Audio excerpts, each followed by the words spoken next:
Привет! Я сейчас тебе расскажу, как сделать из кокосового ореха вот такую вот карандашницу. Ну или подставку для чего-нибудь другого. Итак, нам понадобится прежде всего кокос, какая-нибудь веревка, термоклей, ну и, конечно же, какие-то инструменты. Сначала у кокоса отпиливаем, где будет горловина, вот эту вот часть отпиливаем, вот здесь. Думаю, что где-то вот так будет хорошо.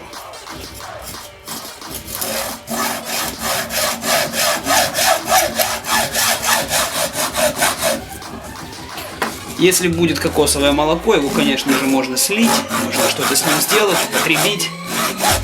Но в данном случае кокос, наверное, у меня староватый, и уже там никакого молока нет.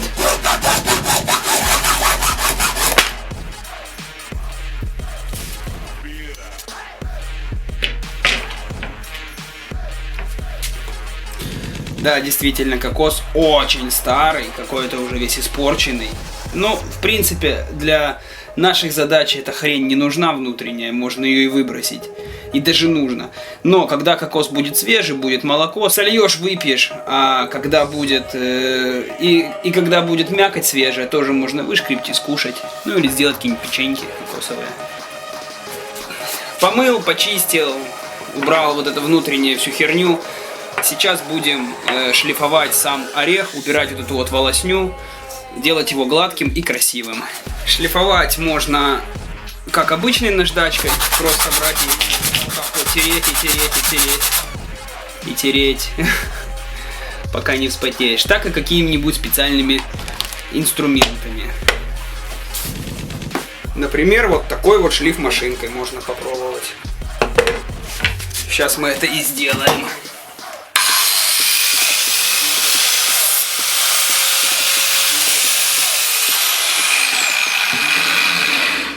По-моему, неплохо получается. Отличный результат. Отполировал кокос, но это все равно только черновой вариант. Нужно теперь брать очень мелкую наждачку. Все равно тут есть маленькие-маленькие такие вот волокна, которые торчат. Да и видны следы от крупной наждачки. И мелкой-мелкой наждачкой полирую. И еще момент. Вот из этого мы будем делать подставку. Вот так. Можно проверить, поставить, например, на стол и посмотреть, устойчиво ли она, ровно ли стоит. Ну вот она стоит неровно. Поэтому мы можем просто взять кусок наждачки, положить ровно и отполировать так, чтобы ровно стояла наша подставка, ровно примыкала к поверхности. Прошло столько времени, а я все шлифую. Вообще шлифовка такой очень приятный процесс. Сидишь вдумчиво, часами можно сидеть. Шлифовать вот так вот туда-назад. Думать про жизнь. Думать о том, как устроен мир. Вообще нахрена я это делаю? Нахрена мне эта подставка для ручек, что у меня других нет забот. Так, ну допустим, дальше шлифуем. Потом надо будет сделать в этой подставке вот такое вот, что-то типа такого отверстия, чтобы совместить основную часть с вот этой вот подставкой. Конечно, здесь придется немного помучиться. Здесь, во-первых, мы отпиливаем, как уже ты видишь. Ну и сейчас надо будет выбирать вот эту внутреннюю часть и как-то совмещать. Будем делать. А пока продолжим шлифовать. Шлифовка. Уже заколебался я шлифовать. Короче, будем делать сейчас вот эту вот подставку. Есть такая у меня шлифмашинка, вот с помощью нее и будем сейчас выпиливать отверстие.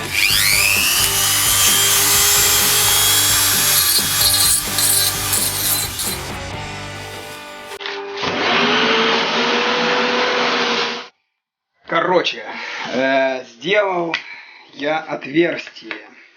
Примеряю.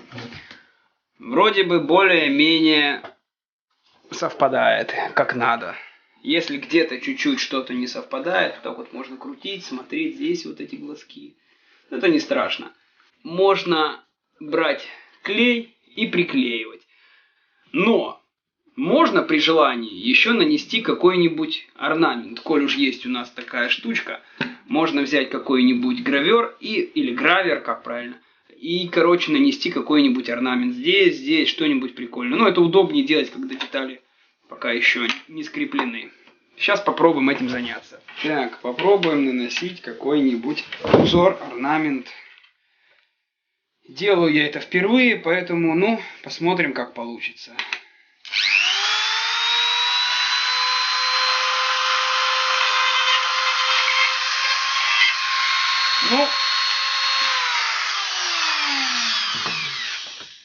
Вот получилось что-то вот такое вот, какой-то такой вот узорчик на этой подставочке. Сейчас что-нибудь буду думать сюда, на основную часть.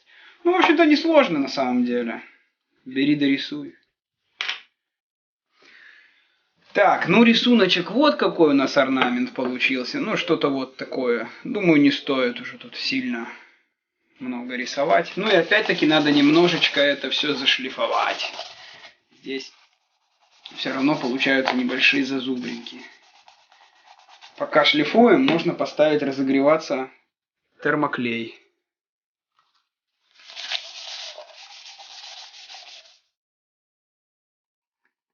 Теперь равняю, смотрю, как тут более устойчивее. Где-то так, наверное. Все на глаз, в принципе, тут. Если будет немного кривовато, ничего страшного.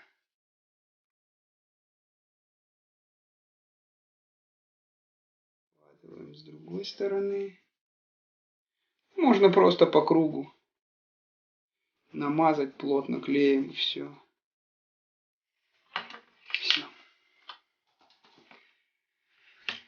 Даем немножечко подсохнуть. Пару минут. После того, как клей застыл, можно замаскировать вот этот вот шов. Для этого берем обычную вот какую-нибудь строительную веревку и делаем здесь вот таким вот образом, ее наматываем. Я думаю, что в принципе можно в несколько слоев намотать, можно в один, можно как нравится. Все. А конец ее отрезаем. Ой, бля, какие острые ножницы. Ой, бля. И фиксируем тем же самым термоклеем.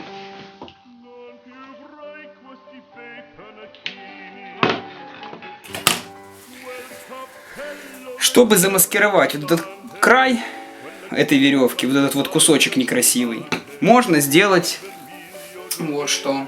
Можно взять ту же самую веревку, завязать просто какой-нибудь на ней красивый узелок, который тоже нужно теперь обрезать опять этими острейшими ножницами. И приклеить наш узелок. Будет казаться, что как будто веревка здесь вот завязана.